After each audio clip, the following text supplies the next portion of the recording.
धर्म चक्रवर्ती देवादिदेव परमात्मा महावीर स्वामी परम पुण्य के उदय से परमात्मा के शासन के अंदर में हम सभी को जन्म प्राप्त हो चुका है और ज्ञानी भगवंत वर्तमान भाव में हमें मिले इस जन्म को चार रूप से दुर्लभ बताते हैं। कहाँ हुआ है अपना जन्म? आर्य देश में, आर्य कुल में, जैन कुल में मनुष्य के रूप में जब हमने जन्म प्राप्त कर लिया है तब हमें समझाते कि भाग्यशाली चार गति के संसार में इससे श्रेष्ठ दूसरा कोई जन्म नहीं है और ऐसा श्रेष्ठ जन्म अगर आपको मिल गया है तो इस जन्म में और कुछ भी करने की आवश्यकता नहीं है। एक ही छोटा सा काम आप कर लो और क्या कर लो तो समझाते हैं कि जैसा श्रेष्ठ जन्म मुझे मिला है ऐसे श्रेष्ठ जीवन का अब मुझे निर्माण करना है।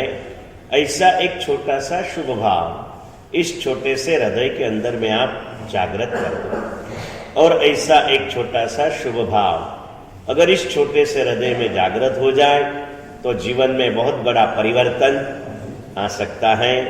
लेकिन रोज समझा रहा हूं वैसे कि जीवन को श्रेष्ठ बनाने की बातें करना बड़ी आसान है, वास्तव में अगर जीवन को श्रेष्ठ बनाना हो तो उससे भी आसान है। लेकिन अब मुझे मेरे जीवन को श्रेष्ठ बनाना ही है ऐसा दृढ़ संकल्प करना बहुत मुश्किल है और संकल्प रहित साधना यानी नींव बिना की इमारत जो देखने में सुंदर हो सकती है रहने में निश्चित रूप से जोखमी होती है। बाकी संकल्प अगर जो किया जाए तो संकल्प के बल से जानवर भी जिनवर बन सकता है। अद्भुत शक्ति इस संकल्प के अंदर में समाई हुई है और संकल्प हमें और कुछ भी नहीं करना है, एक ही संकल्प करना है। क्या करना है? जो मैं हूं वो मुझे बनना है। और मैं कौन हूं? इंसान का जन्म पाया, मैं एक इंसान हूं। जैन कुल में जन्म पाया, मैं एक जैन हूं। मुझे इंसान बनना है, मुझे जैन बनना है। और जैनत्व की इस भूमिका के ऊपर अपन बात कर रहे हैं। जैनत्व के मूल, वैसे जैन की व्याख्या जिनेश्वर भगवान की आज्ञा का पालन करे वो जैन होता है। आपके कपाल का तिलक और हमारे हाथ का रजोहरण ये भगवान की आज्ञा का सूचक है। प्रभु मैं तेरी आज्ञा को मस्तक के ऊपर चढ़ाता हूं।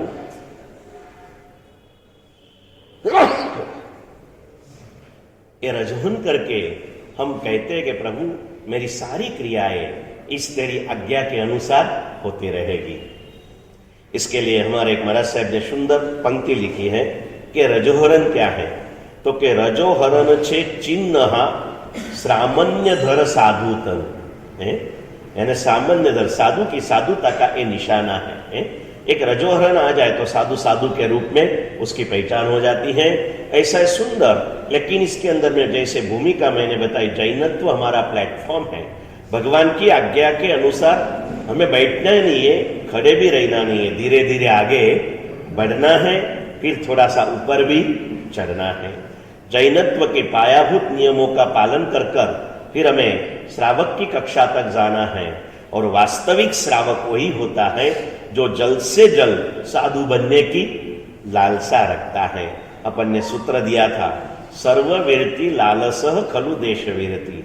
जिसे सर्ववीरति की भावना नहीं, इच्छा नहीं, लालसा है, वही सच्चा देशवीरतिधर श्रावक है। श्रावक की इस कक्षा तक हमें पहुंचना है। हेमचंद्राचार्य जी लिखते हैं कि ऐसे श्रावक को कौन वंदन न करे, मतलब हर समझदार व्यक्ति श्रावक के श्रावक जीवन को भी वंदन करता है। इतना उत्तम श्रावक जीवन मेरे प्रभु ने बताया हुआ है। इस श्रावक जीवन के आचारों का पालन हमें अपने जीवन में करना है। हमारे यहाँ कई श्रावकों के इतिहास लिखे गए हैं। घनी बार को पुण्यशालियों कैसी कहानियां है देखो।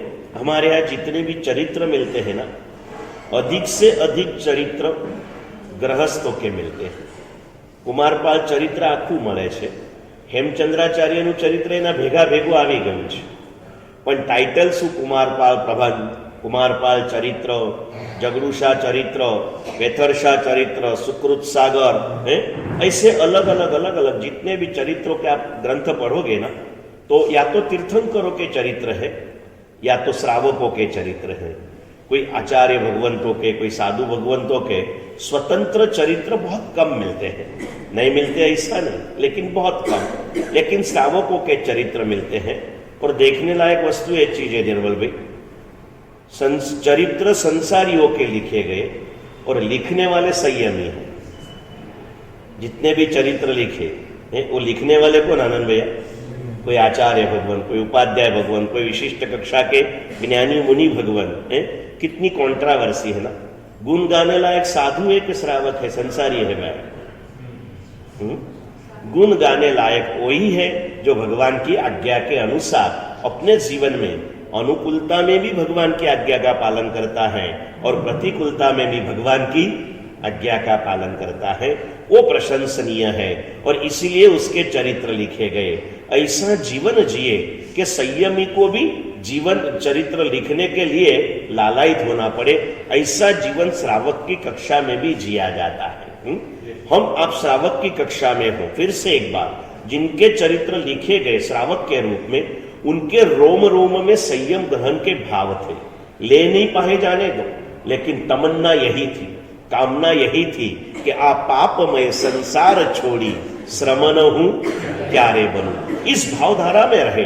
लेकिन चारित्र मोहनीय का जब तीव्र उदय होता है ना, तो चाहने पर भी चारित्र तक पहुंच नहीं सकते। लेकिन वो भाव चारित्र संपन्न आत्माएं होती। चारित्र धारक आत्माओं के प्रति जिनके रोम रोम में अहोभाव होता है ना, वो भाव चारित्र संपन्न आत्माएं होती है। शायद ऐसे ही हमारे आश्रयनिक की बातें, अविरतिधर थे, कभी नौकारसी और चौव्यार का भी पचखान नहीं लिया, रात को भी खाया नहीं, सुबह जल्दी खाया नहीं, लेकिन नौकारसी चौव्यार का पचखान भी नहीं लिया, एक सामायिक भी नहीं किया। फिर भी सिर्फ अर्यंत विस्तानक का पहला पद अर्यंत पद की उत्कृष्ट आराधना के माध्यम से अरिहंत ना ध्याने अरिहंत बनी जशो तीर्थंकर नाम कर्म बांध लिया।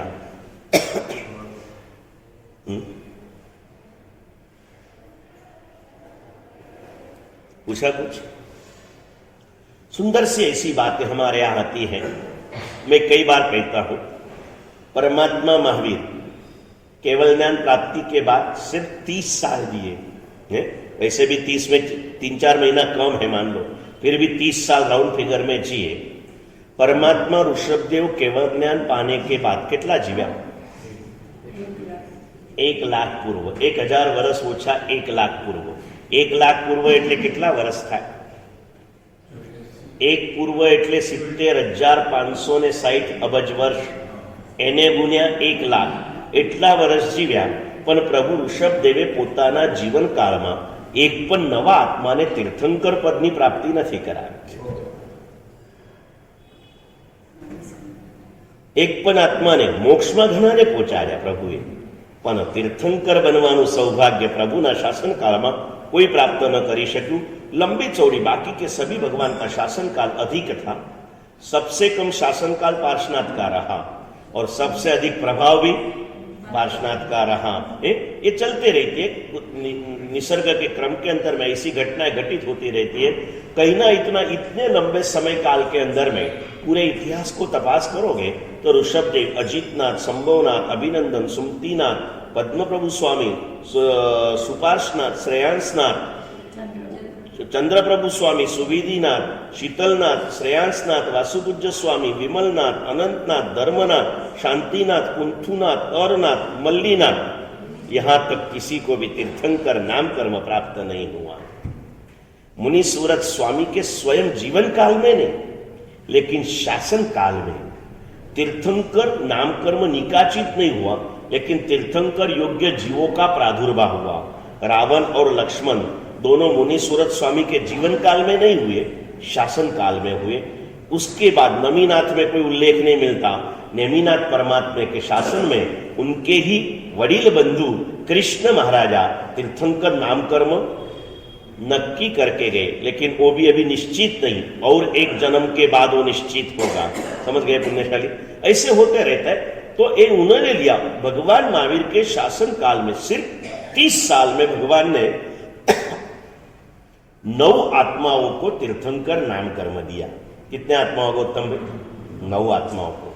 9 आत्माओं को, वो भी 2, 5, 25, 24 के बाद नहीं, अगले जो 24 हो रहे हैं उसमें से 9 आत्माओं ने परमात्मा महावीर के 30 साल के जीवन काल के अंदर में, तीर्थंकर पद के समय काल के अंदर में उन्होंने तीर्थंकर नाम कर्म निश्चित कर लिया। कितना अद्भुत ये योग। अब अगली बात बताता हूं, शायद आपके पक्ष की बात होगी कि जिन 9 लोगों को तीर्थंकर नाम कर्म दिया ना प्रभु ने, एक भी साधु नहीं था। 9 के 9 संसारी थे। अब संसारी रेवा में मजा रोहित,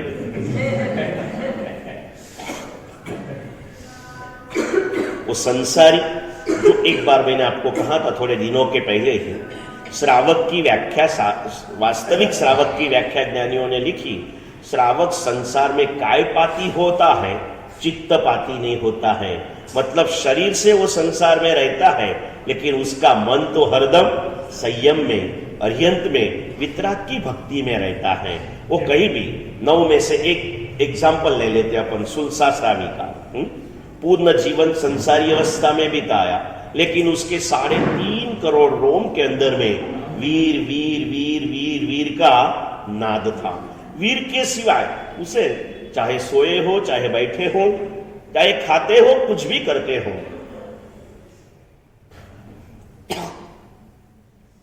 रात दिन 24 घंटे हर क्षण में, हर पल में उनके रोम रोम में से एक ही नाद गूंजता था। कौन सा नाद था? वीर वीर का नाद था। समझ गए पुण्यशाली? ऐसी भक्ति के कारण सुलसा ने तीर्थंकर नाम कर्म बांध लिया। अद्भुत श्रद्धा थी। ऐसी श्रद्धा हमें अपने जीवन के अंदर में ग्रथित करना है। सुलसा राजग्रही की साविका, सैनिक महाराजा के सारथी, नाग उसका नाम, उनकी ये धर्म पत्नी, ऐसी सुलसा वहां रहती है। और महावीर स्वामी भगवान विहार करते शायद श्रावस्ती में थे। अंबड़ नाम के परिव्राजक, यानी अन्न धर्म के योगी, बाद में प्रभु के परम उपासक बने। और 9 में से एक नाम उनका भी है तीर्थंकर नाम कर्म की प्राप्ति के अंदर में। उन्हें कोई काम से राजगृह जाना था। उन्होंने पूछा कि प्रभु,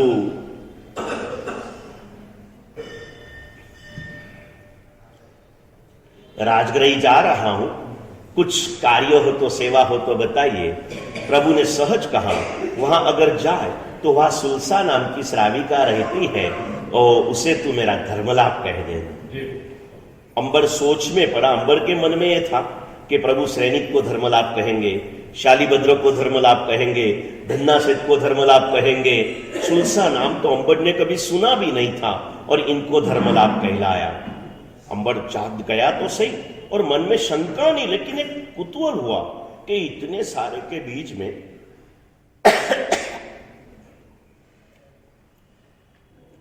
वितराग सर्वज्ञ परमात्मा ने सुलसा को धर्मलाभ दिया। क्या उसकी विशेषता होगी? जरा तलाश तो कर लूं। राजगृह के बाहर आए, उसके श्रद्धा की परीक्षा करने का सोचा, और आकर के थोड़ी बहुत जानकारी ली।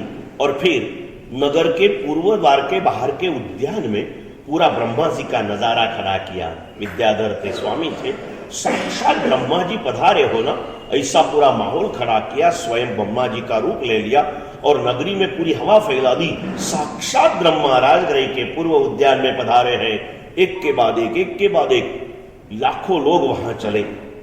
सुलसा को बुलाने के लिए उसकी फ्रेंड्स सभी आई, बहन कन्या, बोले चाल चाल, साक्षात ब्रह्मा जी आए हैं। सुलसा ने कहा, ठीक है ब्रह्मा जी आए हैं तो, लेकिन मैं मेरे महावीर को देखने में से ऊपर नहीं आती, मैं और किसी को देखने के लिए क्यों जाऊं? नहीं गया। वो ब्रह्मा का रूप धारण किया। अंबर देख रहा था, सुलसा नहीं आई। दिन पूरा हुआ। दूसरे दिन दक्षिण द्वार के ऊपर विष्णु जी का रूप लिया, महालक्ष्मी के साथ बैठे हैं, सारा रूप ले लिया और जाहिरात हो गई। एक सुलसा के सिवाय सारी राजगृह वहां पर पहुंच गई। सुलसा नहीं गई। तीसरे दिन पश्चिम द्वार के ऊपर महादेव जी का रूप लिया, फिर भी सुलसा नहीं गई। चौथे दिन उत्तर द्वार के ऊपर समोसरण की रचना करें और गांव में समाचार फैलाए, 25वां तीर्थंकर पधार्या छे। કોણ આવ્યું છે જયકુમારભાઈ? 25માં तीर्थंकर पधार्या। एनी बहनपनियों के चल ने अब तो चलना, अब तो तेरे तीर्थंकर आए। वो बोले कौन से तीर्थंकर?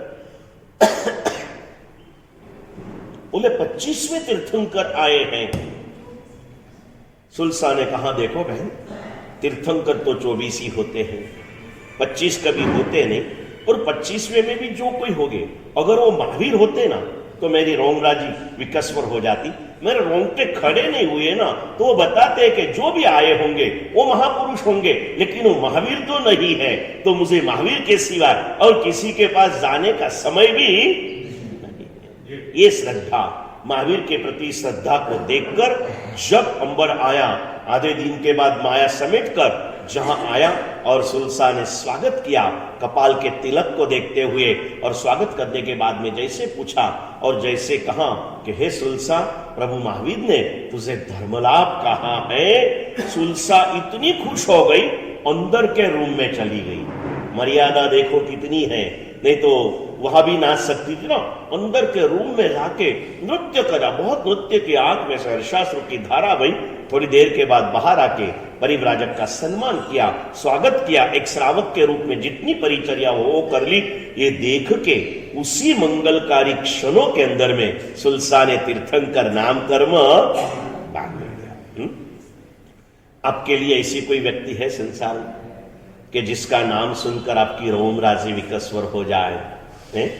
यहां से जाने वाले कई गुरु भगवंत आके गए ना 50 साल में, और आप जितने भी मेरे सामने बैठे हो करीब करीब 50 साल में से बहुत नहीं सोचे, चलो पहले आप धर्म में इतना नहीं करते क्योंकि आपकी उम्र नहीं हुई थी, आप समझदारी में आए।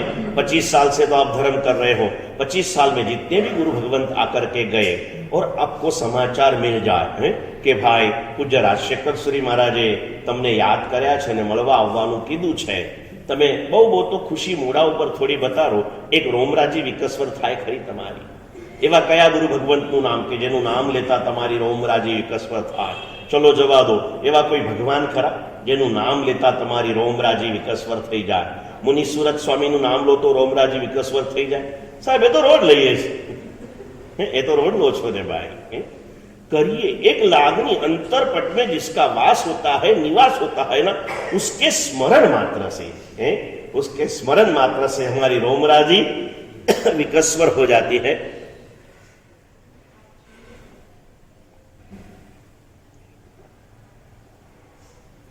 और ऐसे शुभ भावों के समय काल में आत्मा परमात्मा बनने की भावनाओं को निश्चित रूप से प्रकट करता है। श्रावक की बातें मैं आपको कर रहा हूं, बनने जैसा तो साधु ही है। आज ना कल मोक्ष में जाने के पहले साधु बनना तो पड़ेगा ही, लेकिन साधु बनने के पहले श्रावक बनना पड़ेगा। श्रावक जीवन भी कोई कमजोर चीज नहीं है। एक ही हमारी मोक्ष में जाने के लिए जैन शासन ये 4 पहिए का रथ है ना, उसमें सभी का एक स्थान समान है। कुछ फर्क जरूर है, लेकिन साधु, साध्वी, श्रावक और श्राविका चारों एक समान जिम्मेदारी को निभाना चाहिए। मैं कई बार पूछता हूं, 4 टायर में से कौन से टायर में हवा न हो तो गाड़ी चलती? 3 टायर एकदम ओके हो, एक टायर में हवा नहीं हो तो क्या फर्क पड़ा? थोड़ी कम हो तो क्या फर्क पड़ा? हवा तो है लेकिन थोड़ी चले या न चले गाड़ी, नहीं ना भाई। वैसे साधु, साध्वी, श्रावक और श्राविका चारों को अपने अपने टायर में भी माप रहता है। इस टायर में इतने पॉइंट, इस टायर में इतने पॉइंट, इस टायर वैसे पॉइंट आपको बता दिए हैं। जितने बताए हैं उससे कम भी नहीं चाहिए, उससे अधिक भी नहीं चाहिए। हर चीज अपने अपने लेवल के अंदर में समांतर भाव के साथ चलनी चाहिए। आप अपने आप पर कम से कम आज इतना सोचो कि चलो आज भी मैं साधु तो बन सकता हूं, क्यों नहीं बन सकता हूं? अभी अभी सुना अंतरिक्ष जी में 70 साल के उम्र के एक पुण्यशाली ने दीक्षा लेकर ये साधु जीवन में प्रवेश कर सकते हैं। तो क्या 70 के नीचे वाले कितने हैं? 99 कितना થઈ ગયા? 70 पार થઈ ગયા रोहित भाई? नहीं ना? दीपक भाई कितने हुए आप? 70 इयर्स पार कर दिया आपने? नहीं किया ना? તમે બિપિન ભાઈ કરી લે, बाकी છે 70 ચાલુ છે એટલે લઈ શકાય એવું છે ને ભાઈ। संयम उसे ही मिलता है जिसे लेना हो, नहीं चाहे तो नहीं मिलता। पुण्यशाली जो समय पर लेने जैसा तो संयम ही है? संयम नहीं ले सकते हैं तो श्रावक से कम तो नहीं चाहिए है? श्रावक जीवन से तो कम कक्षा मेरी होनी ही नहीं चाहिए। नहीं मिलेगा ऐसा ऐसा अवसर बार बार, बेर बेर नहीं आवे अवसर, बेर बेर नहीं आवे, जू जाने त्यू कर ले भलाई, जन्म जन्म सुख पावे। तू जितना समझ सकता है उतनी तेरी खुद की भलाई तू कर ले, ताकि तू जन्म जन्म तक सुख प्राप्त करता रहे।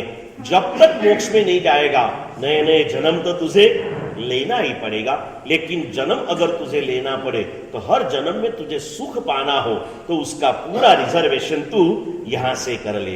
ये एक ही ऐसा स्पॉट है, यहां पर तू जो चाहे वो कर सकता है, बाकी कोई ऐसा स्थान नहीं है। इसे जंक्शन स्टेशन कहा है, 4 गति के संसार का ये जंक्शन स्टेशन है। यहां से 5 गति में जीव जा सकता है, बाकी कोई स्थान ऐसा नहीं है कि 5 गति में जीव जा सके। कौन सी 5 गति है? 4 संसार की और 5वीं गति मोक्ष की है। मोक्ष में भी यहां से जाना पड़ता है। निर्मल सम्यक दर्शन के स्वामी 64 इंद्र भी वहां से मोक्ष प्राप्त कर सकते नहीं है। सिद्ध शिला से सिर्फ इतने दूर है, इतने दूर। एक वैद बोलते हैं सिद्ध शिला से पंचम अनुत्तर में रहे शालीभद्र धन्ना जी जैसी आत्माएं सिद्ध शिला से इतने ही दूर है, लेकिन जब मोक्ष में जाना होगा वहां से वापिस इस धरती के ऊपर आना पड़ेगा। एक माता की कोख से जन्म लेना पड़ेगा, समय के ऊपर संयम लेके शुद्ध साधना करके फिर सिद्ध बन के मोक्ष में जा पाएगा। उसके बिना मोक्ष नहीं मिलता। सिर्फ मानव गति में ही मोक्ष मार्ग की साधना हो सकती है। ऐसा जन्म मांगने की क्या जरूरत है? मिला है, उसमें साधना कर लो। गुरुदेव का बहुत सुंदर सा वाक्य है कि प्रभु पासे मांगवाથી કશું મળતું નથી, प्रभुનું કીધું કરવાથી બધું મળ્યા વગર રહેતું નથી। हम मांगने में बड़े होशियार हैं, लेकिन करने की बात आती है तो 2 कदम पीछे हटते। क्यों? कुछ नहीं करना। फिर से कहता हूं पुण्यशाली, जो कर रहे हो वही करना है, थोड़ी की समझदारी के साथ करना है। और सुनने के बाद में मन के परिणामों में परिवर्तन आता है और आता है। कल नरेंद्र भाई पूछने के लिए आए कि गुरुदेव તમે આટલું બધું પાપનું વર્ણન કરો છો, હવે મારે ત્યાં 5000 લિટરની ટાંકી છે, હવે હું તો આખા દિવસમાં 50 લિટર બી ન વાપરતો હું, પણ મેં નિયમ ના લીધો તો મને 5000 લિટરનું પાપ લાગે। કીધું લાગે એટલે તું નક્કી કર, તને 50ની જરૂર લાગે તું 100 લિટર ધારી લે। અને એવા 14 નિયમ આપણે ત્યાં છે, એટલે મેં કીધું કે 14 નિયમ એકવાર નિર્મલભાઈ પાસે સમજી લે અને પછી જે ખબર ન પડે મારી પાસે સમજી ले। ऐसे 14 नियम जो हम किया नहीं है, करते नहीं है, करना नहीं है, ऐसे भी पापों का पचखान नहीं किया तो बिन काम का, वो सुंदर सा पद आता है, विन खादे विन भोगवे जी भोगट पाप बंधाए। यानी कुछ किए बिना भी आत्मा पाप से भारी बन रही है। ऐसे छोटे छोटे नियम जो पंचसूत्र की छोटी बुक आपको बताई, लेके जाओ। 10 मिनट का स्वाध्याय काल है, नहीं हो उसके पीछे लिखे हुए 4-5 परिशिष्ट जो है 14 नियम के हैं वगैरह, उसे पढ़ो, उसे पढ़कर उसमें प्रवेश करने का प्रयास करो। नहीं ख्याल में आता है तो पूछो निर्मल भाई जैसे को, मुकेश भाई जैसे को जो रोज कर रहे सालों से, उनको पूछो। वहां से भी कुछ शंका पैदा हो तो मेरे जैसे के पास आओ, समझ लो और ऐसे छोटे छोटे नियमों के द्वारा अपने आप को नियंत्रित करने का प्रयत्न करो। और करना तो पड़ेगा, कुछ ना कुछ जीवन में बंधन तो लाना ही पड़ेगा। छोटी छोटी मुश्किलों में हम सामान्य धर्म की साधना को भी छोड़ देते हैं। हमारे यहाँ इतने दृढ़ साधक हो चुके, इतने दृढ़ कि मौत आ जाए ना तो भी साधना नहीं छोड़ते। मैंने सामायिक की एक इतिहास आपको बताई थी, वो कली काल की बताई, थोड़ी सी पुरानी बात कली काल की है, लेकिन राजाशाही के समय की है। 400 साल करीब आसपास पुरानी सत्य घटना।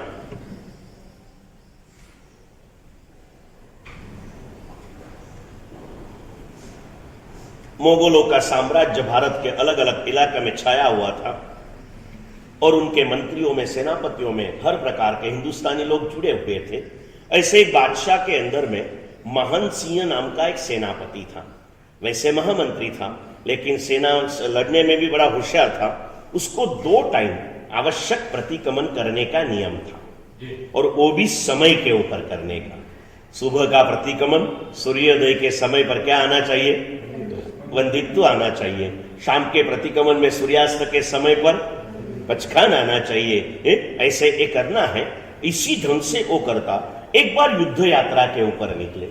युद्ध यात्रा चली, चलते चलते चलते घने जंगल में से पसार हो रही थी। सूर्यास्त को 1 घंटा बाकी रहा। महान सिंह ने कहा कि भाई अब मेरा नियम है। मुख्य वो था, उसने कहा कि ये सैनिकों के पड़ाव सारे यहां डाल दो। तब आसपास वालों ने कहा कि मंत्री जी यहाँ तो बहुत भयंकर स्थान है, यहाँ से एक आधा घंटा प्रवास कर लेंगे, 1 घंटा, फिर वहां थोड़ा सुरक्षित स्थान आएगा, वहां तक तो जाना पड़ेगा। मंत्री ने कहा देखो भाई मेरा नियम है, मैं कहता हूं यहाँ रुक जाओ। फिर वो लोग जरा घबरा गए। तो देखो भैया मैं आपके ऊपर जबरदस्ती नहीं करता हूं, आप आगे चले जाना, मैं तो यहां रहूंगा, मैं कल सुबह आप जहां होगा आपको मिल जाऊंगा। मंत्री जी ત્યાં રોકાઈ ગયા। એક સિંગલ માણસનો રોકાયો એની સાથે। पूरा रसाला आगे निकल गया। मंत्री का प्रतिक्रमण पूरा होने की तैयारी थी। बस सामयिक पारियों आदेश मांग्यो। 10 મણના ચાલતું હતું અને આખી સેના बचाओ बचाओ करती पाछे। आखी सेना, सत्य घटना बता रहा हूं, ये कोई सतयुग की बात नहीं है, कलयुग की बात है। तब मालूम पड़ा तो सामने से भीलों की पल्ली में से बहुत बड़ी भीलों की फौज अचानक, और वो लोग ऐसे संख्या में कम रहते लेकिन जंगलों में उनका सामना करना हजारों की सेना के लिए भी पूर्व तैयारी के बिना संभव नहीं होता। डरकर पीछे आए। जैसे आए मान सिंह ने कहा बिल्कुल घबराओ मत, आ जाओ मेरे पीछे, मैं आगे रहता। બધાને પાછળ રાખીને માનસિંહ આગળ ઉભા રહ્યા। વધારે દોડવાનો બી સમય નહોતો અને સામેથી ભીલ લોકો આવ્યા। માનસિંહ આગળ ઉભા રહી ગયા। સામાયિક પારી લીધું, ઉભા રહી ગયા। આવતાની સાથે પેલા ભીલ પલ્લીવાલા આયા એટલે કીધું ભાઈ रुक जाइए, पहले मुझसे बात करिए, फिर आगे वाले के पास जाना है। 1 मिनट रुकाई गया और भील के नायक ने जैसे देखा उसने धनुष्य बाण सब नीचे डाल के मानसिंह के चरणों में पड़ गया। बोले आप हो? मुझे पता नहीं था, क्षमा कीजिए, मैंने आपकी सेना को परेशानी किया, मुझे क्षमा कीजिए। एक ऐसे समय काल में महान सिंह ने इनको मदद की कर दी थी। किसी के लिए कब आप सहायक बनोगे ना, वो बीज कब वृक्ष बन के काम आएगा कब पता नहीं चलेगा। अनजान आदमी को, खराब आदमी के लिए भी आप अच्छा व्यवहार करोगे ना, वो कब किसी के भलाई में काम आएगा पता नहीं चलेगा। इसमें से 2 संदेश मिलते हैं। आप अपनी साधना में स्थिर रहो, धर्मो रक्षति रक्षित, वो आपकी रक्षा करेगा। और जाने अनजाने में अनपहचान हो कुछ भी हो, जरूरतमंद को सहाय कर दो, वो आपको कब काम आएगी पता चलेगा नहीं। किसी के लिए कही हुई भलाई आखिर में हमारी भलाई का निमित्त बनता है। अभी समर वेकेशन आएगा आगे, बहुत बच्चे इस दिनों के अंदर में समर के कारण नहाने के लिए जाने का प्लान बनाते हैं। ऐसे ही 10-15 मित्रों ने, 13-14-15 साल के बच्चे थे, नहाने के जाने के लिए नदी के ऊपर प्लान बनाया। डैम का पानी छूटा हुआ था, नहाने में बहुत मजा आ रही थी। दूसरे भी लोग आए थे। इस बच्चों के अंदर में एक बच्चा भंवर के अंदर में फंस गया। अभी पानी के प्रवाह में से खींचना आसान है, भंवर में से खींचना आसान नहीं है। जैसे उसको डूबते देखा ना, बाकी के बच्चे घबरा के बाहर आ गए। बचाओ बचाओ, वो भी चिल्ला रहा है, ऊपर नीचे हो रहा है। बाकी के बच्चे भी बचाओ बचाओ कर रहे हैं। किनारे के ऊपर दूसरे बड़े लोग भी कई हैं, सब बचाओ बचाओ कर रहे हैं, लेकिन कोई बचाने के लिए तैयार नहीं है। उतने में एक युवान आया बाइक के ऊपर, फटाक करके बाइक नीचे डाली, बचाओ बचाओ, पूछा क्या हो गया, वो डूब रहा है। उसने कपड़े भी नहीं उतारे, छलांग लगा दी और जाकर के उस बच्चे का हाथ पकड़ के धीरे करके उसको बाहर खींच के लाया इस भंवर में से। उसने देखा नहीं था कौन है, बाहर लाके जैसे देखा वो बच्चा खुश होके ऊपर देखा और पप्पा करके गले में। उसने अपने बेटे के लिए छलांग नहीं लगाई थी, उसने तो एक बालक को बचाने के लिए छलांग लगाई थी। कब किसी को दिया हुआ सहकार हमारे लिए कब कितना उपकार करेगा ना, इसका कोई भरोसा नहीं है। करते रहो। अमेरिका की सत्य घटना, IK बिजलीवाला करके लेखक आते हैं, इसके बहुत सारे पुस्तक हमारे साधु समाज में भी पढ़े जाते हैं। उनके अंदर में लिखी हुई अमेरिका की सत्य घटना, अमेरिका के एक न्यूयॉर्क या वॉशिंगटन के एक बड़े हॉस्पिटल के अंदर में, अमेरिका के नंबर 1 हॉस्पिटल और नंबर 1 डॉक्टर के हॉस्पिटल के अंदर में एक पेशेंट को दाखिल किया गया। पेशेंट का नाम आया, सीनियर डॉक्टर पहले चेकअप के लिए गए, देख लिया, देखने के बाद में वापिस आए और जाते जाते उन्होंने वहां पर लिख दिया कि इस पेशेंट का विशेष रूप से ध्यान रखो, क्योंकि इस पेशेंट के लिए बाकी 2-4 जगह से हाथ ऊपर कर लिए थे डॉक्टरों ने, बचने की कोई शक्यता नहीं बताई थी। इस डॉक्टर ने बाकी के डॉक्टरों को बोल दिया, सीनियर डॉक्टर, दूसरे डॉक्टर जो, तो बोल दिया कि इस पेशेंट को कोई भी हालत में अपने को बचाना है। और बाकी के पेशेंटों के पास दिन भर में एक ही राउंड लगाने वाले एक डॉक्टर दिन भर में 3 राउंड उस पेशेंट के पास लगाते रहे। एक हफ्ते के अंदर में जो भगवान के पास पहुंच गया था ना, उस पेशेंट को वापिस लाए और जिंदा हुआ 9वें-10वें दिन। अभी उसको डिस्चार्ज देने की बात आई। अगले दिन डॉक्टर कह के गए थे कि मैडम कल आपका डिस्चार्ज हो जाएगा।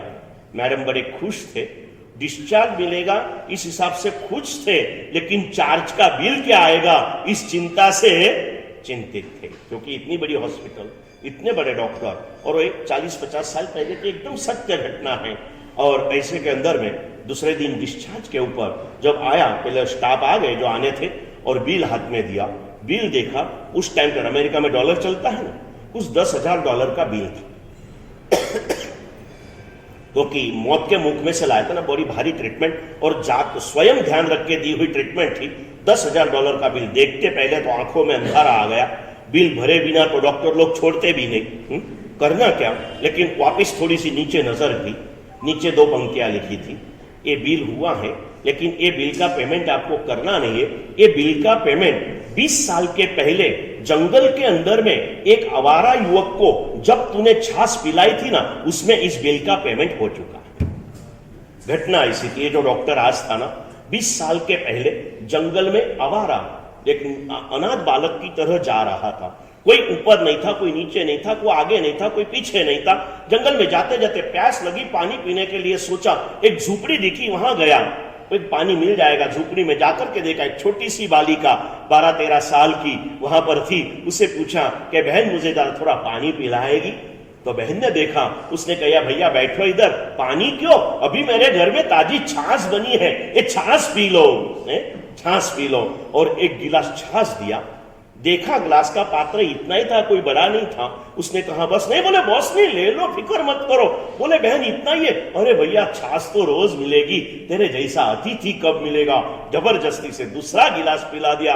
बस तूने जो 2 गिलास मुझे पिलाए थे ना, उस कारण मैं आज जिंदा हूं और हजारों की जिंदगी को मैं बचा सकता हूं, ये तेरा है। और वो देखे उतने में डॉक्टर आया और आंख में से अश्रु के साथ कृतज्ञ भाव व्यक्त करके डॉक्टर ने उसे विदाई दे दी और कह दिया जिंदगी में अब तुझे कोई बीमारी ना आए, भगवान से प्रार्थना करता हूं, लेकिन तू हो या तेरे फैमिली का कोई मेंबर हो, जब भी कोई बीमारी आए, ये बीमारी की दवाई का लाभ मुझे ही देना। एक नानकड़ा मानस आटली એની પણ ઉપકારના સ્મરણ કરનારા આ કાળમાં અનાર્ય કહેવાતા જીવો આપણે આર્ય દેશમાં જૈન કુળમાં અવતાર પામ્યા છીએ। આપણા ઉપકારીઓ પ્રત્યેનો કૃતજ્ઞ ભાવ આપણે કેટલા હદે આપણે સાચવવો જોઈએ, એનો એક વિચાર મનની અંદરમાં કરજો। पहले नंबर में उपकार किसी का किसको कहते हैं, वही बहुत बड़ा सवाल हमारे मन में है। हमारे मन में उपकार की व्याख्या क्लियर हो तो उपकारी की व्याख्या क्लियर होगी। हम उपकार की व्याख्या आज तक क्लियर कर सकते हैं नहीं है। और वर्तमान काल के जीवों की एक कमजोर मनस्थिति को देखते हुए प्रवीण देसाई ने ऐसा ही एक भाव सभर गीत लिखा है। सुंदर पद लिखे हैं कि उपकार कर्या मुझ पर एनु ऋण हूं विसारू केवो बदलो में वार्यो हूँ एज विचारू छू। फिर आगे परमात्मा के उपकार लिखे, गुरु के उपकार लिखे, माता पिता के उपकार लिखे, गुरुजनों के उपकार लिखे, ऐसे उपकारों की धारा। और कहे कि प्रभु मेरा क्या होगा, मैं उपकारियों के उपकार को भूल रहा हूं। बाकी सब मुझे याद आता है, लेकिन उपकारियों के उपकार को मैं भूल रहा हूं। याद करते चलो ये दादा मुनीश्वरत स्वामी का उपकार। 50 साल से दादा बैठे हैं, दादा उसके नाद के अंदर में गुंजन होना चाहिए मुनीश्वरत दादा का। वर्तमान में फिर से कहता हूं, मैं दर्शन वल्लभ नहीं हूं, एक गुरु के रूप में मुझे लाया हो। सोचो कभी बैठे बैठे 2000 किलोमीटर गुरुदेव हमारे लिए चल के आए। तीनों साधु भगवान पूरी चातुर्मास बीमारी में गुजरने पर भी हमें कहीं रोका है? आपकी साधनाओं में कोई अंतराय नहीं आने दिया। मेरे लिए नहीं कहता हूं, लेकिन मैं कहूंगा जरूर कि गुरु के उपकारों का स्मरण हमें होना चाहिए। और इसीलिए मैंने बीच में विपिन भाई को एक बार बहुत महीनों के पहले बात की थी कि कम से कम हर साल बीते हुए 10 साल के जितने चौमासे हुए ना, इतवारी संत दादा मुनि सूरत की इतनी कृपा है, चाहे तो 50 साल का स्मरण कर सकते हैं, लेकिन बीते 10 साल में जितने साधु साध्वी जी भगवंत मिले हैं ना, तो 12 महीने में एक बार उनके पास संग में से एक टुकड़ी निकाल दो, इधर जा इधर जा इधर जा, ऐसी टुकड़ियां करके जाओ। नहीं जा सकते हो तो एक पत्र कम से कम उसके ऊपर लिखो कि गुरुदेव आप शाता मासो, આ સાલમાં આપે ચાતુર્માસ કરી અમારા સંઘ ઉપર ખૂબ ઉપકાર કરેલો છે, આપના ઉપકારોનું ઋણ અમે ક્યારે પણ વાળી શકીએ એમ નથી। તે ઉપરાંતમાં પણ ગુરુદેવ અનુકૂળતા હશે તો જરૂર આપના વંદન કરીને આશીર્વાદ લેવા આવીશું, પણ અમે આપના સુધી પહોંચી શકીએ કે ના પહોંચી શકીએ, આપને કંઈ પણ, આપને તો સેવા કરનારા અને લાભ લેનારા આપની પાસે ઘણા બધા પુણ્યશાળીઓ છે, પણ થોડો ઘણો લાભ ઇતવારી સંઘને પણ આપવા કૃપા लिखोगे एक पत्र। अहमदनगर संघ से ऐसा पत्र हर साल आता है। अहमदनगर संघ के प्रमुख है सुभाष भाई मुत्था।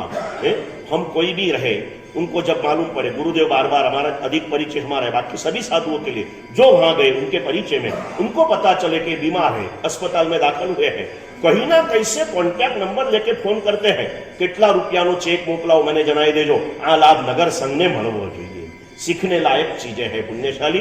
उपकारियों के उपकार, और भगवान तो उपकार ही अनंत उपकारी है, लेकिन आने वाले गुरु भगवंत हमारे साक्षात उपकारी है पुण्यशालियों।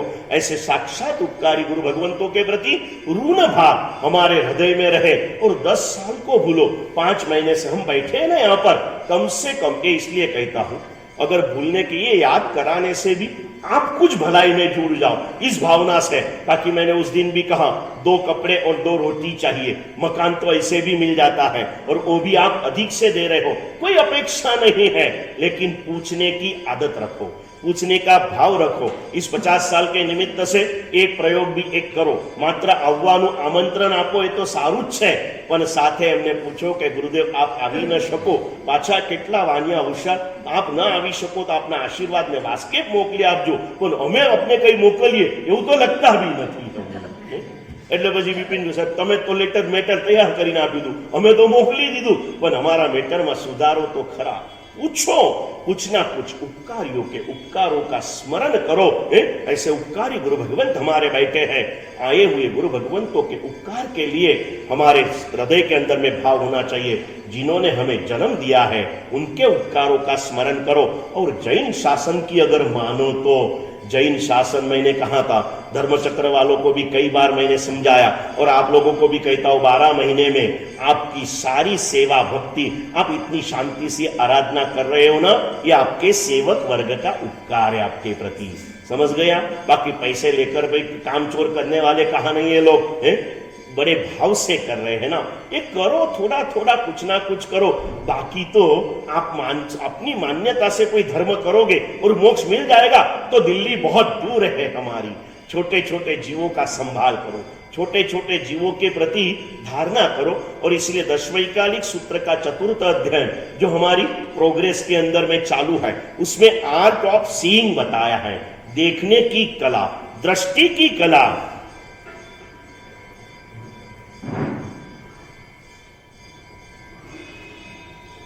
उसमें देखने वाले के लिए लिखा है, क्या लिखा कि भाई एग्जाम्पल दिया, तू देख रहा है आंखों से और तेरे आंख में अभी देखने में थोड़ी सी कमजोरी आई, तू डॉक्टर के पास जाएगा, तेरा नंबर चेक करेगा, कौन सा नंबर फाइनल होगा गुना? पूरी कितना साइंस डेवलप हो गया ना। आज भी जाओ, कौन सी भी बड़े में बड़ी आंख की हॉस्पिटल में मैं जाके आया, वो डब्बा आज भी ऐसा ही है। वो डब्बा आंकड़े लिखे हुआ, चेयर बदल गई है, बाकी के इंस्ट्रूमेंट बदल गए, लेकिन वो डब्बा तो ऐसे ही है। और उसमें नंबर कौन सा फाइनल होता है?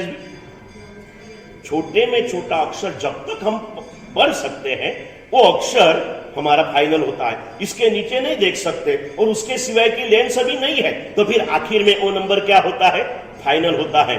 એટલા માટે હું કહું ઘણી વાર લલિતભાઈ કે નાનામાં નાનો અક્ષર સારામાં સારો વંચાય। ફરી એકવાર બોલીશું કરશ, નાનામાં નાનો અક્ષર સારામાં સારો વંચાય એ ચામડાની આંખનો નંબર કહેવાય. ખ્યાલ આયા દીપકભાઈ? छोटे में छोटा अक्षर अच्छे में अच्छा पढ़ सके वो चमड़े की आंख का नंबर होता है. થોડી મારી ગુજરાતીમાં બોલી લઉં, કેમ કે હવે મારી રિટર્ન ટિકિટના દિવસો આવી ગયા છે. મારે ગુજરાત તરફ જવાનું છે, એટલે ગુજરાતી ભૂલીને તો નહીં ચાલે.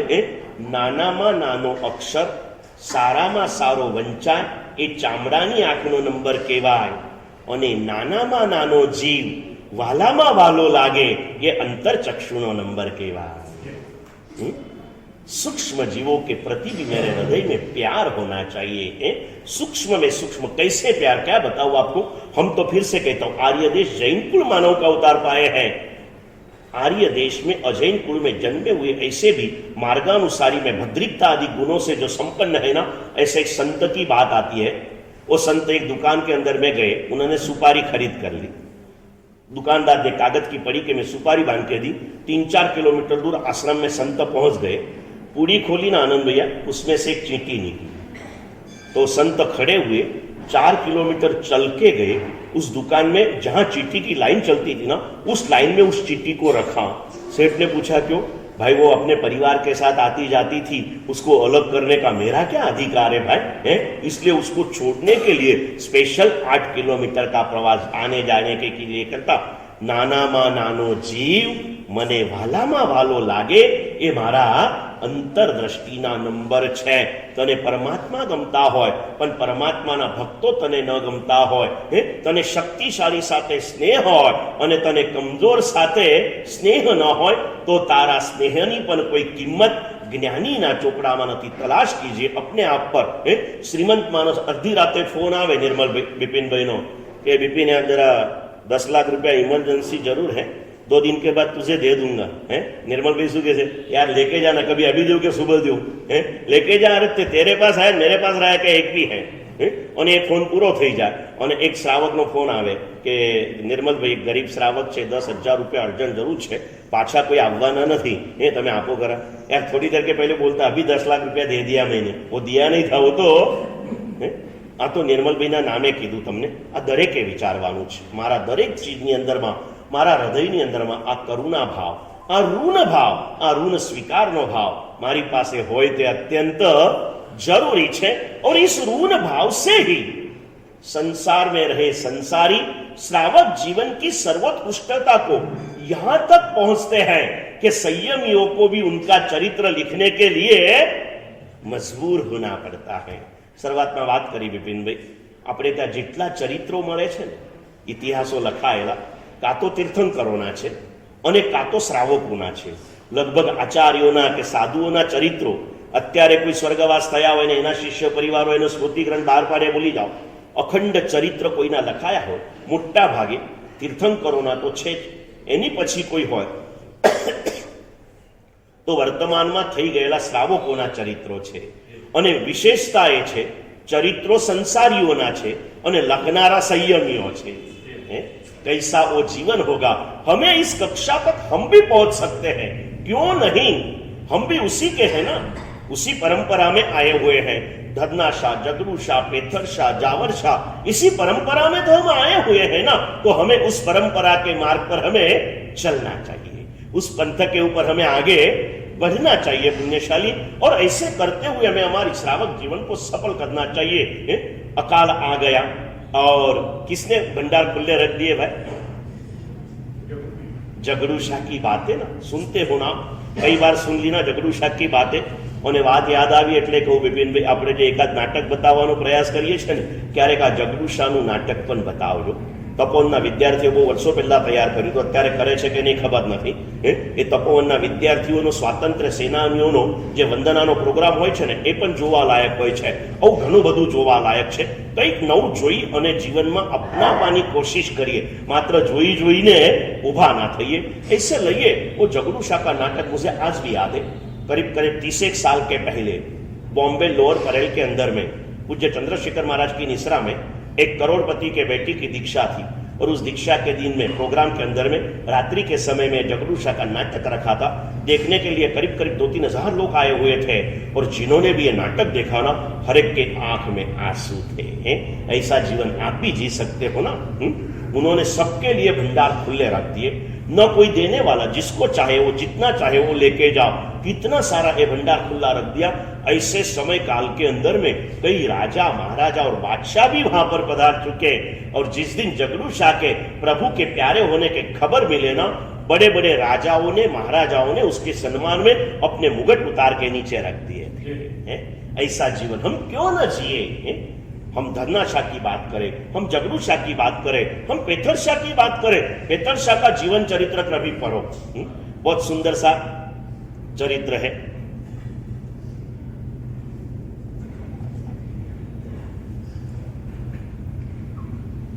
पूज्य पूर्णचंद्र सूरी महाराज जो अपने यहाँ आके गए वो नहीं, पूज्य रामचंद्र सूरी समुदाय के पूज्य पूर्णचंद्र सूरी महाराज शंकेश्वर में जिनका प्रवचन श्रुत तीर्थ जिनके आशीर्वाद से प्रोग्रेस में है ना, वो एक सिद्ध हस्त लेखक की उनको उपाधि मिली है। उन्होंने लिखा हुआ पेथर शाह का चरित्र कभी पढ़िए। एक बार पुस्तक हाथ में लोगों ने 5 पेज पढ़ने के बाद 500 पेज तक नीचे रखने का मन नहीं होगा। मैंने कम से कम 10-15 बार उस पुस्तक को पढ़ लिया। पहले चातुर्मास के अंदर मैं गुरुदेव के साथ रहते थे, तो चरित्र ग्रंथों के ऊपर मेरा प्रवचन रहता, तब करीब करीब इस ग्रंथों को मैंने इसके ऊपर प्रवचन किए। उस जीवन चरित्र, कोई भी महापुरुष के जीवन चरित्र आप पढ़ना, अप और डाउन तो सबके जीवन में आए हैं। तीनों परिस्थिति में आप देखना, पेथर शाह जब जन्मे ना, पेथर शाह जब जन्मे तो घर के अंदर में सोने की पाटे थी, ऐसी पाटे सोने की बनी हुई थी। उनके पिता देदा शाह जो थे ना, वो इतने श्रीमंत थे। परिस्थिति ने इतनी पलटी मार ली, देदा शाह के जाने के बाद भी पेथर शाह का नाम लौकिक बहुत चला, व्यापारी पेढ़ियां चली, हर चीज चली। एक दिन ऐसा आया, लोग पहले उनके घर पे पैसा रखने के लिए जबरदस्ती रख के जाते थे। परिस्थिति जब पलट जाती है ना, तो संसार विपरीत होने में देर नहीं लगती। और मांगने को आए, खानदान का सब दे दिया, घर बिक के दे दिया, पेड़ी बिक के दे दिया, अब किसी का कुछ देना बाकी नहीं रहा। गांव के बाहर एक छोटा झुपड़ी जैसे मकान में वो और अपनी पत्नी और बेटे के साथ में रह रहा है। अब आजीविका चलाने के लिए इस कंधे के ऊपर मिर्ची की थैलियां लेके जा रहा है। लोग उसके पास से माल भी नहीं ले रहे हैं, दूसरे से ले रहे हैं। ये मांगने को तो नहीं जाता, मेहनत करके जाता। जिसके घर में दुनिया भर भर के नोट स्वर्ण मुद्राएं आती थी, आज वो मिर्ची खरीदने पे लेके जा रहे हैं। और फिर एक दिन ऐसा आया कि उसके घर में पिता से भी अधिक सोना आ गया, पूरी सुवर्ण सिद्धि उसने प्राप्त कर ली। तीनों समय के अंदर में उनके जीवन चरित्र को पढ़ो, धन आया था, गया, वापिस आया। तीनों समय में धर्म को अंदर में उन्होंने कहीं कमजोरी नहीं छोड़ी। श्रावक के संपूर्ण आचारों का पालन, परमात्मा की भक्ति के लिए पेथर शाह का इतिहास कहा जाता है। पुण्यशाली पेथर शाह जब स्थिर हो चुके अपने जीवन काल में, मांडवगढ़ के महामंत्री बने ना, पूजा के समय के अंदर में घर मंदिर, इतना बड़ा तो घर मंदिर था, पूरा सोने से सजाया हुआ, रत्नों की प्रतिमा थी। सावरे सोनाना तारा मंदिरिया बंधाऊ, रत्नोनी पड़ीमा भराऊ मोरा साहिबा। और भक्ति करते, नियम था, भक्ति जब चालू हो तब चाहे जो कार्य आ जाए, कोई उनकी भक्ति को डिस्टर्ब नहीं कर सकते थे। ऐसी भक्ति का वो माहौल था पुण्यशाली। और एक दिन ऐसा आया, राजा को इमरजेंसी जरूर पड़ी। एक दूत को भेजा, घर वाले ने नीचे नहीं जाने दिया, दूसरे को भेजा नहीं जाने दिया, तीसरे को भेजा नहीं जाने दिया, बोले बस भगवान की भक्ति कर रहे, जैसे हो आ जाएगी। राजा ने सोचा ऐसी कैसी भक्ति करता होगा, राजा स्वयं आ गया। राजा आया तो घर वालों ने स्वागत किया और बोले राजन बैठे। लोग घर वाले घबरा गए कि राजा का कोप हो जाएगा। राजा ने कहा तो ठीक है, लेकिन मुझे मेरे मंत्री की भक्ति देखनी है, वहां लेके जाओ। नियम था कि किसी को भेजना, लेकिन राजा को कहने की एक मर्यादा होती है ना। राजा को जाने दिया। जाने के बाद में राजा ने देखा, मालूम नहीं राजा आया और वो फूलों से प्रभु की आंगी करता था और प्रभु से ध्यान न हटे ने, इसलिए बाजू में एक फिक्स आदमी रखा था जो लाइन से फूल देते रहता था, ए फूल। और आज जैसे हुआ, ये राजा ने उस आदमी को चुपचाप हटा के खुद बैठ गया, एक के बाद एक फूल देते गया। लेकिन जैसे एक लाइन पूरी हुई, अब कैसे देना पता नहीं चला और गड़बड़ होने लगी। तब पेथर शाह को भी ध्यान भंग हुआ। उसने कहा भाई आज तारू ध्यान क्या है? थोड़ा पीछे देखा तब पता चला कि महाराज बैठे हैं। तो उसने कहा महाराज आप हो? नहीं, बोले फिक्र मत करो, आप भक्ति करके आओ, मैं ऊपर जा रहा हूं। महाराज ऊपर जाके बैठे, संपूर्ण भक्ति करने के बाद में पेथर शाह ऊपर आए। इस बात को अगर अच्छे से कहना हो ना तो एक प्रवचन पूरा इसके ऊपर लेते हैं हम लोग, लेकिन आज आपको 1 मिनट में बात बता दी। पुनः ऊपर आने के बाद में राजा को जैसे बात बताई, राजा ने वैसा ऐसी बात है और जैसे बताया, दूसरी मिनट में उसका समाधान राजा को मिल गया। इस परमात्मा भक्ति का ये प्रभाव है, ये चमत्कार है। हमें अपने जीवन में ऐसी भक्ति करना है, ऐसा कुछ ना कुछ जीवन के अंदर में हमें करना है। कुछ परमात्मा की भक्ति 9 क्षेत्र हमारे पास में है। जिन मंदिर है, जिन मूर्ति है, जिनागम है, साधु भगवान, साध्वी जी भगवान, साधु और श्रावक और श्राविका और जीव दया और अनुकंपा, ऐसे 9 क्षेत्र हमारे पास में हमारी शक्तियों को तन मन धन को जोड़ने के लिए ये 9 स्थान है। इसके अंदर में जो दिया वो अपना हो गया और इसके बाहर जो दे दिया वो पराया हो गया। इतना ध्यान रखना है, हर चीज के अंदर में सावधानी के साथ आगे बढ़ना है। जीवन में कोई ऐसी चीजें, दादा मुनि सूरत स्वामी के 7 पेढ़ी के हमारे उपकारी है। दादा 50 साल के अंदर में छोटी बड़ी 7 पेढ़ियां पसार हो चुकी होंगी। बाबू भाई હતા, બિપિન ભાઈ આયા, એમની છોકરી આવી કે આપણે માનો છોકરો આવ્યો, છોકરા એમના જ કહેવાય, એનો છોકરો આવ્યો, 4-5 પેઢી તો 50 વર્ષમાં વીતી ગઈ ને। એની સુખ સમૃદ્ધિ આ દાદાના પ્રભાવે। અને મુનિ સુરત દાદા બી એકલા નથી, બાજુવાલાને પણ થોડું હવે યાદ કરતા જાઓ। મુનિ સુરતની સાથે જ આદિનાથ બી બેઠા, મહાવીર સ્વામી બી બેઠા, ત્યારે તો દાદાનો દરબાર શોભી ઉઠ્યો ભાઈ। એના પહેલા દાદાને લાવવાની ભૂમિકા કરવાવાળા વિમલનાથ દાદા એની બાજુમાં બેઠા। શાંતિ આપનારા શાંતિનાથ અહીંયા બેઠા, શુદ્ધિ આપનારા નેમિનાથ રંગમંડપમાં અહીંયા બેઠા, અને સુખ આપનારા પાર્શનાથ એ બાજુ બેઠા। બાકી હતું તો બધું જ એનામાં ભેગું થાય એવા કલિકાલ કલ્પતરુ શંખેશ્વર દાદા સૌના માથે આવીને बैठा। ऐसे सुंदर परमात्मा। और जो बाकी था, मैंने कल ही याद किया, पूज्य राजशेखर श्री महाराज जीवंत परमात्मा को हमारे यहाँ लेके आए और जिनका नाम ही लेते हुए कामधेनु कल्पतरु चिंतामणि के कार्य होते हैं, ऐसे गौतम स्वामी जी पधार चुके। ये सारा मिलने के बाद में कोई दुष्ट तत्व हमें विक्षुब्ध न करे, इसलिए नीचे मानी भद्र बैठे, ऊपर मां पद्मावती बैठे और शासन देव देवी तो अंदर रंग मंडप में बैठे हुए हैं। इन सबके उपकारों का स्मरण करो। ये लाने वाले आज दुनिया में हो या न हो, वो भुवन विजय जी महाराज, वो हेमरत्न विजय जी महाराज, स्मरण करो ऐसे महापुरुषों का। आपने भगवान को यहाँ लाए तो हम भगवान के पास जा सके। इस एक एक भाव धारा 50 साल के जितने भी नाम है विपिन भाई, एक दिवस 150 जनाનું નામ લઈ અને આપણે વંદના કરીશું અને એ વંદનનો કાર્યક્રમ એ દિવસે રાખીશું જે દિવસે 70 ટ્રસ્ટી હાજર રહે।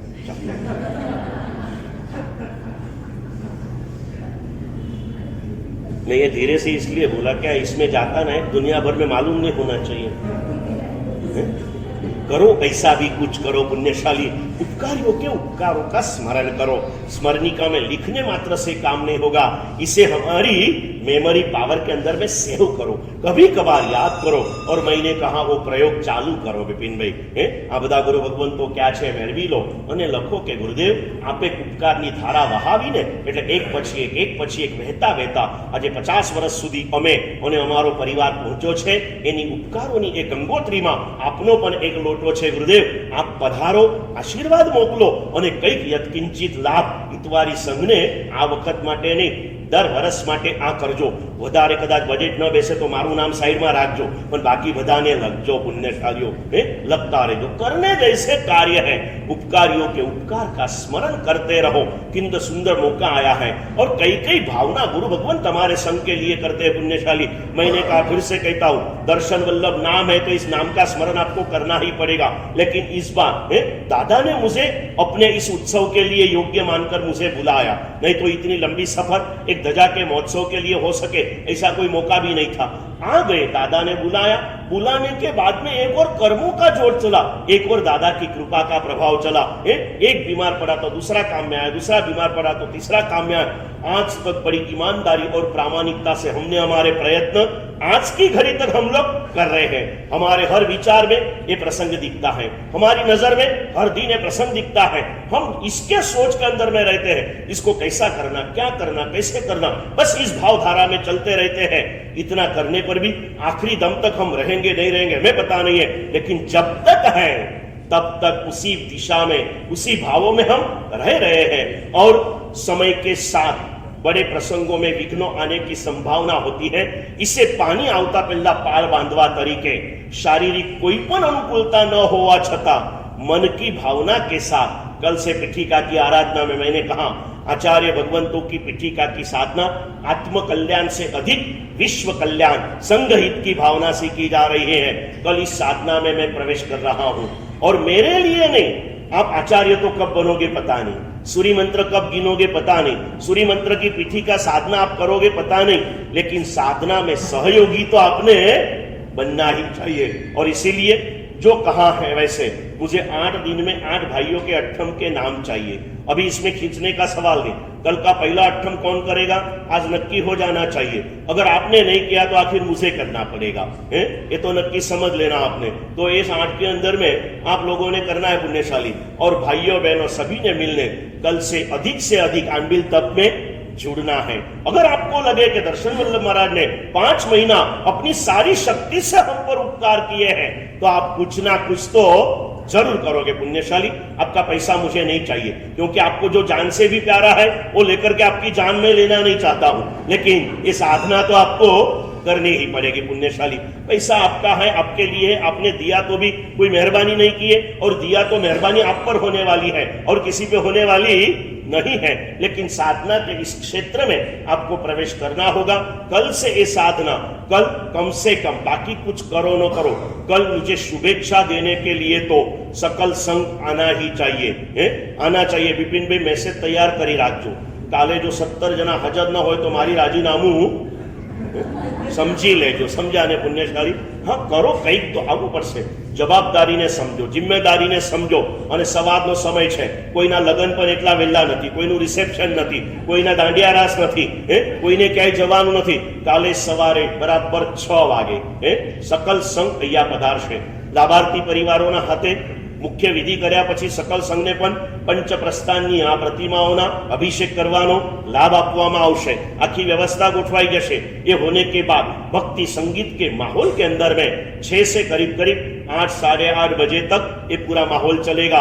आप सभी को 6 बजे यहाँ पर पधारना है और मुझे शुभेच्छा देना है। फिर से कहता हूँ, शरीर से बहुत कमजोर हूं, लेकिन सर्वशक्तिमान श्री संघ उसकी शुभेच्छा का संबल लेके संघ के हित के लिए, विश्व कल्याण की भावना से इस साधना में मैं प्रवेश करने जा रहा हूं। पुण्यशाली, आपके आशीर्वाद मुझे मिलने चाहिए। पूरा परिवार, पूरा सकल संघ कल सुबह यहाँ पर उपस्थित चाहिए पुण्यशाली, आना है। कल के बाद फिर उसके अंदर में भाइयों के लिए जाप का समय निश्चित करके बता देंगे। कल के इसमें अपने जिनको भी पीठिका के सामने जाप करना हो, मैं जाप करूंगा, उस समय में कोई भी अंदर प्रवेश नहीं कर पाएगा, कोई भाई भी नहीं, कोई बहने भी नहीं। कल से 8 दिन कोई भी बहने इस फ्लोर पर आएगी नहीं। पूजा करने वालों ने भी नीचे पूजा कर लेना, या तो उस सीढ़ी से चढ़ना, लिफ्ट में यहाँ उतर के ऊपर जाना नहीं है, इतनी सावधानी रखना। इस फ्लोर पर कोई भी बहनों का आना जाना होगा नहीं। भाइयों के लिए भी मैं मिलने वाला नहीं हूं। मेरे जाप के समय में मैं वहां जाप करूंगा, बाकी समय में अंदर के रूम में रहूंगा, मैं अपने अंतरात्मा के अंदर में डूब जाऊंगा। आपको अगर कोई खास काम हो तो छोटे महाराज को, कृपा वल्लभ महाराज को मिलने के लिए आने की छूट है। ऐसे 8 दिन इसे संभालना है। 8वां दिन आएगा 7 तारीख को। 8वां दिन कब आएगा? 7 तारीख को मेरी आचार्य पदवी की तिथि का दिन है। मुझे बराबर 8 साल परिपूर्ण हो रहे। उस दिन सूर्य मंत्र का यह साधना की पूर्णाहुति का महापूजन सिर्फ भाइयों के लिए होगा। इस पूजन में भाइयों को जिनको आना है उसके लिए भी योजना वगैरह जाहिर करेगी। पैसा देना नहीं है, कुछ ऐसी लिमिटेशंस है। उसके अंदर में वो पूरा पूजन इसी हॉल के अंदर में कराया जाएगा। और उसके बाद 8 तारीख सुबह कोई भी आचार्य भगवान जब पीठिका में से बाहर आते हैं ना, एक नई ऊर्जा, नया रूप, नई शक्ति लेकर के आते हैं। उनके प्रथम दर्शन करना ये भी हमारे सौभाग्य की निशानी होती है। उस दिन के अंदर में ऐसे तो अपेक्षा, बड़ी अपेक्षा नहीं, लेकिन ऐसा था जब 8 दिन की पीठिका मैंने पंकज सोसाइटी में की, सुबह जब निकला ना विपिन भाई, 108 सजोड़ाए मैंने 3 प्रदक्षिणा करी थी। પણ ઇતવારીમાં 108ની અપેક્ષા કદાચ હું વધારે પડતી સમજી લઉં, હું 36ની તો અપેક્ષા રાખું। 36 સજોડા એવા જોઈએ કે જે સવારે અહીંયા આવી ફરીથી કહું, દર્શન વલ્લભ નામ છે, આચાર્ય પદનું બહુમાન છે। બહુમાન કોનું છે ભાઈ?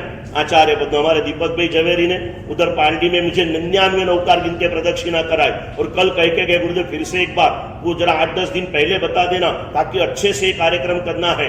बाकी आपके हिसाब से तो जब समय मिले मैं आपको समय दूंगा, लेकिन 8 तारीख सुबह कम से कम 36 सजोड़ा પેલા નામો નાના મહારાજ પાસે લખાઈ દેજો પુણ્યશાળીઓ, અને જો થઈ શકે તો 108 સજોડા પણ પધારજો, પણ એમાં 36 બી ઓછા થાય એવું તો નહીં થાય ને હાર્દિકભાઈ?